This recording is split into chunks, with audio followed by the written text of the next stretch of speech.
Reprodução é o processo de procriação dos seres vivos em que um indivíduo produz outro com as mesmas características básicas da sua espécie.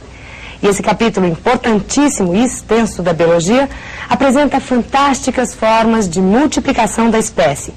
No caso das abelhas, por exemplo, a rainha é a única fêmea fértil de cada colmeia. Ela é capaz de botar cerca de 2.000 ovos por dia, depois de fecundada apenas uma vez pelo zangão. Enquanto isso, as operárias, abelhas estéreis, produzem a cera, constroem a colmeia e fazem a manutenção dessa extraordinária sociedade. Olá, pessoal. Aquele abraço. O estudo da biologia vai prosseguir. É verdade. Mais uma vez juntos. Enfim, juntos. É verdade. Bem, pessoal, hoje nós vamos bater um papinho sobre reprodução, segunda parte. Reprodução 2 para os mais íntimos. Nós já demos início ao estudo da reprodução, né? E hoje nós vamos prosseguir com esse estudo. Não é verdade? É verdade. Pessoal, uma coisa muito curiosa que tem caído muito em prova, o que é partenogênese? O que vem a ser uma partenogênese? Vamos acompanhar? Veja aqui comigo, olha lá. Partenogênese. O que é partenogênese? A palavra parteno quer dizer virgem. Virgem. Gênese, origem. Gênese, origem. Origem, virgem. Acontece, por exemplo, com a apis mellifera. Você sabe o que é um apicultor? O que é um apicultor? É um indivíduo que cuida que cria abelhas, apicultor, apis mellifera, apicultor. O que acontece no caso da abelha? Um óvulo virgem, um óvulo que não foi fecundado, entra em desenvolvimento e vira um zangão. Curioso, né? Como é que é essa história? Apicultor. É o indivíduo que cria animais do gênero apis, cria abelha. O que acontece no caso de um óvulo virgem? Quando a rainha põe um óvulo virgem, esse óvulo virgem entra em desenvolvimento e forma um zangão. Assim, óvulo virgem, sem fecundação, por partenogênese, forma um zangão. Óvulo virgem, sem fecundação, por partenogênese, forma um zangão. Vamos dar uma espiadinha em umas abelhinhas? Vamos, acompanha comigo, olha lá. Olha aí. O apicultor é o indivíduo que cultiva apis mellifera, abelha. Existe a rainha, que é a única fêmea fértil, as operárias que trabalham nessa colmeia e o zangão. O zangão é o macho da colmeia. O zangão, ele tem apenas mãe, é apenas filho da mãe. Ele não tem pai. É um óvulo virgem que vira o zangão, né? Um óvulo que não foi fecundado, entra em desenvolvimento e forma o zangão, né? Curioso, né? Como é que é mesmo? Óvulo virgem, sem fecundação, por partenogênese, forma o zangão. Um novo tipo de reprodução, acompanhe comigo agora, veja. Um novo tipo, olha lá. O que é uma pedogênese? Pedogênese. Pedogênese é uma partenogênese na larva, partenogênese na fase larvária. Ocorre, por exemplo, com o esquistossoma mansoni, né? Aquele parasita que causa a terrível barriga d'água. A barriga d'água, a terrível barriga d'água. O miracídio é uma larvinha que na lagoa entra dentro do caramujo, né? O que vai fazer o miracídio dentro do caramujo? Veja, acompanhe, olha lá. Por partenogênese, essa larva vai formar outras larvas. Por exemplo, a cercária. Cercária. Acontece no caso do esquistossoma mansoni, né? Uma larva virgem, uma criança, põe óvulos virgens que formam outras larvas. Por exemplo, o miracídio forma a cercária, né? A propósito, o que é um médico, como é que nós chamamos o médico que cuida de crianças? Pediatra. Pediatra, médico de criança, né?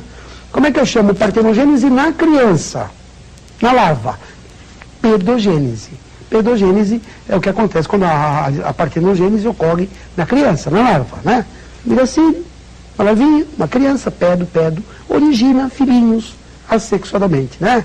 Põe óvulos virgens que tem outras larvas, por exemplo, a cercária, né? No esquistossomo, por partenogênese, larva forma larva, é pedogênese. No esquistossomo, por partenogênese, larva forma larva, pedogênese. Me acompanhe. Um próximo visual. Veja aqui comigo agora. Pessoal, olha o danadão do axolotre. Você conhece o axolotre? Axolotre, pessoal, é a larva de salamandra. A larva de salamandra, o axolotre. É uma larva de salamandra. A salamandra é um animal anfíbio, né? A salamandra é um animal anfíbio, né? O que acontece com essa danada de larva? Apesar de uma larvinha, uma criança já faz sexo. Verdade. Essa larvinha que apareceu, o axolotre, faz sexo. Agora é reprodução sexuada, viu? Uma larvinha já faz reprodução sexuada. Acompanhe, vamos ver como é que é essa história. Aqui está. Esse processo chama-se neotenia. Um ser novo, um ser frágil, tênue. O axolotre, ele faz reprodução sexuada, neotenia. O axolotre, a larvinha de salamandra, já faz reprodução sexuada, né? Tá? Apesar de ser ainda um ser muito frágil, né? Frágil, tênue. Um ser novo, já sabe fazer sexo. Sexo já faz reprodução sexual. Esse processo chama-se neotenia. A propósito, curioso o que acontece também com o mamífero, conhecido com o nome de tatu. Não é espiadinha no tatu? Vamos? Acompanhe comigo o tatu, olha lá. Olha o mamífero tatu. Ele é o tatu. A fêmea é a mulita. A mulita é fêmea de tatu. Tá? O que acontece quando a mulita fica grávida? Quando a esposa desse tatu fica grávida, o que acontece? Costumam ter vários filhotinhos, vários, né? Vários, todos iguais, de 4 a 6 filhotinhos idênticos, gêmeos univitelíneos. Por que iguaizinhos? Porque todos vieram do mesmo ovo, Aquilo que na espécie humana acontece uma vez ou outra, né? Gêmeos idênticos. Na mulita acontece sempre, viu? Esse processo também é chamado de poliembrionia. Vamos dar uma espiadinha aí na tal poliembrionia. Veja. Versinho que caiu na segunda fase da FUVEST, alguns anos atrás. O tatu, mas a mulita, é lei de sua criação. Sendo macho, não pode ter irmã, quando fêmea não pode ter irmão. O tatu, mas a mulita, é lei de sua criação. Sendo macho, não pode ter irmã, quando fêmea não pode ter irmão. Qual o nome desse processo? Poliembrionia. Poliembrionia. Como é que é essa tal de poliembrionia? Quando o tatu macho se apaixona pela mulita, reprodução sexuada, ela fica grávida, ela tem um monte de filhinhos, de 4 a 6. Sendo macho, não pode ter irmã. Quando fêmea, não pode ter irmão. Se um é macho, todos os outros também são. Se uma é fêmea, as demais também serão. Porque todos vieram do mesmo ovo, gêmeos univitelíneos, né? Aquilo que na espécie humana acontece uma vez ou outra, tem gêmeos idênticos. Na mulita acontece sempre. Porque o tatu, mas a mulita, é lei de sua criação. Quando macho não pode ter irmã, e quando fêmea não pode ter irmão. Curioso, né, pessoal? Acompanha aqui comigo, veja. Um espermatozoide de tatu se uniu com um óvulo de mulita. Um espermatozoide se uniu com um óvulo e deu um ovo. Esse ovo único se dividiu em 4. Esse ovinho único se dividiu em 4. Cada um deu um novo filhinho, todos do mesmo sexo. Se o primeiro é macho, todos serão macho. O tatu, mas a mulita, é lei de sua criação. Sendo macho, não pode ter irmã, quando fêmea, não pode ter irmão. Curioso, né? Tá? Na espécie humana também acontece isso. De vez em quando, né? Pode acontecer na espécie humana de nascerem gêmeos idênticos, pode sim, né? Tá? Gêmeos univitelinos, né?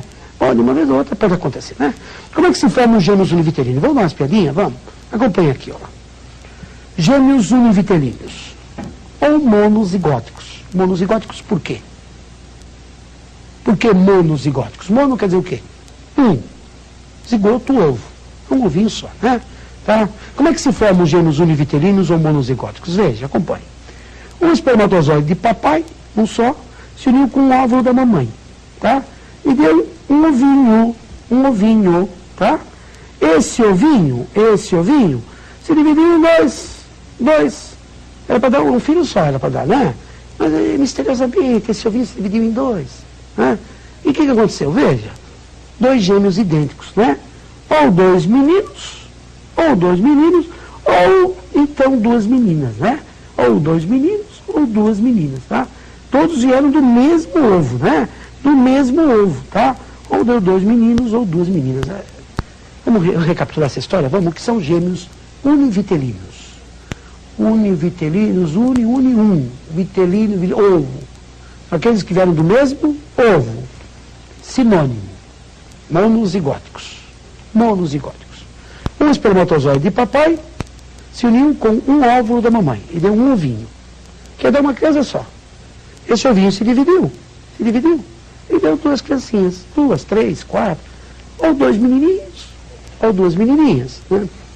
Certa vez na Inglaterra, o único ovinho se dividiu na primeira vez. Então, duas celulinhas separadas. Na segunda vez, 4 celulinhas separadas. E uma dessas celulinhas dividiu de novo, 5 celulinhas. 5 irmãs idênticas, as irmãs Dione. Coisa curiosa, né? Você imaginou o casal ter 5 gêmeos idênticos, 5 menininhas, iguaizinhas. Isso aconteceu, né? As irmãs Dione da Inglaterra, né? Professor, os gêmeos sempre são idênticos? Não. Às vezes nascem gêmeos diferentes, né? Como é que acontece o caso de gêmeos diferentes? Vamos dar umas piadinhas? Vamos. Acompanhe no próximo visual. Olha lá. Gêmeos diferentes. Como é que eu falo? Dois ovos dizigóticos. O que quer dizer di? Dois. Zigótico. 2 zigotos, 2 ovos. Nesse caso são gêmeos diferentes, são 2 ovos diferentes, né? Tá? Sinônimo de gêmeo dizigótico, acompanhe, olha lá. Fraternos, gêmeos fraternos. Uma esperminha de papá se une com um óvulo da mamãe, né? Forma um ovinho, né? Claro, esse ovinho pode dar ou menino ou menina, certo? Um segundo espermatozoide de papai se une com o segundo óvulo da mamãe, né? E dá um segundo ovo. Claro, né? Esse segundo ovo também pode dar ou um menino ou uma menina.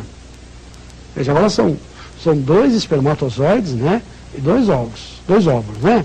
Então pode dar menino, menina, menino, ou menina. Menina, ou menina. Às vezes pode acontecer de ser o mesmo sexo, mera coincidência, né? Mas pode ser um de olho escuro, outro de olho claro, né? Um de tipo sanguíneo A, outro de tipo sanguíneo B, né? São gêmeos diferentes, né?